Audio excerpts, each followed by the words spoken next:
Hello, I'm Al Neely with Neely Media, and today we have Trevor Lucas. He's been contracted to do the Timbaland mural in Virginia Beach. It's Timbaland dedication weekend, and there's a whole lot of activities going on in the city. Um, let's talk about the mural. I've seen it; it's beautiful. How did that come about? Well, I was doing a mural in Nashville at the time, and Kate Pittman of the Vibe District hit me up, and she was telling me about the Mural Fest. And the Mural Fest is basically where they have 10 artists. They do 10 different murals around Virginia Beach in the Vibe District area. But the caveat was there's a celebration of Timbaland coming, and I think you will be a good artist to do a portrait of him for that situation that's on its way. So when I got back, that's the first thing I started on was, Timbaland's mirror. Okay, how much do you know about him?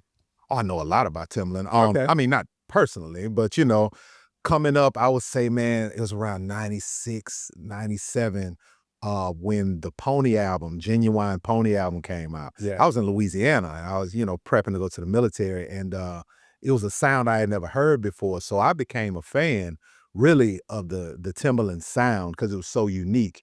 I would listen to the stuff in the background. He would have unreleased music that would be playing in the skits, and then it moved on to Missy, then it moved on to Nicole Ray, a player like Static Major. I would listen to anybody that had a Timbaland track.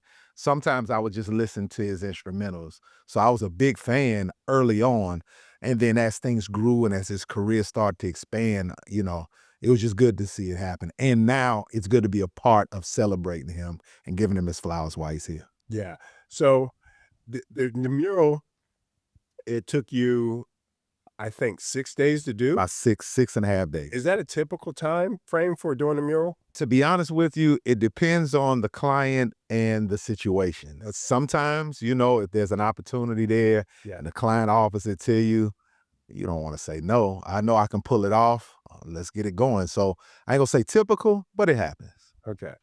And where's the inspiration come from? Is I'm quite sure when they go, okay, I want you to do a mural, it just doesn't pop in your head. This is everything that I'm going Mhm. to do.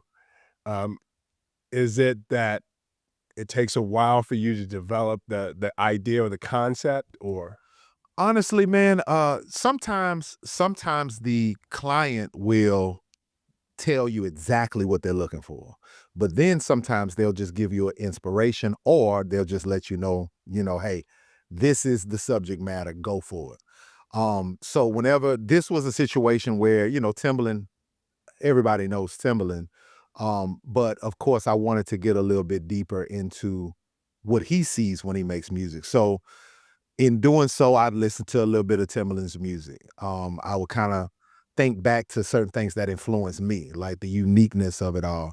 But as I go, it's almost like a spiritual experience, man. I think it is a spiritual experience. Some things download as I'm going, right? Sometimes I get these unctions to do it this way or add this, add that. Like the whole thing with if you look at the mural, the majority of it is blue. Okay. What a lot of people, well, people probably notice at this point, I'm a colorblind artist. So my wife and my daughter usually kind of help me through the color section of things. I call them my color counsel. But I was in Hmm. Nashville when I got this assignment. So when I was putting it together, I didn't have them there to kind of guide me through things. So I whipped it up, sent it on, and they ended up approving one of the concepts. When I got back home, my wife was telling me, "Hey, the one that they approved, this image is majority blue." So it kind of took me aback, but she was like, "Hey, they approved it, don't change it." So as I'm painting it, it was kind of, I don't know, there was something kind of tugging at me. Like I didn't know if I felt bad because I did it blue. I felt like maybe I should have put more color. And I was like, maybe it's just, let me check and see what his favorite color is. So I looked it up. It didn't tell me what his favorite color was, but it did tell me that Timbaland has, I forgot the name of the condition, but Pharrell has it too, where your senses kind of merge. So they can see sounds, they see colors when they make music. Timbaland sees blue when he makes music. I wasn't aware of that at the time. But again, that download had me to design it in that way. It felt right, and that just happened to be a thing that worked in my favor. Yeah. Yeah. How,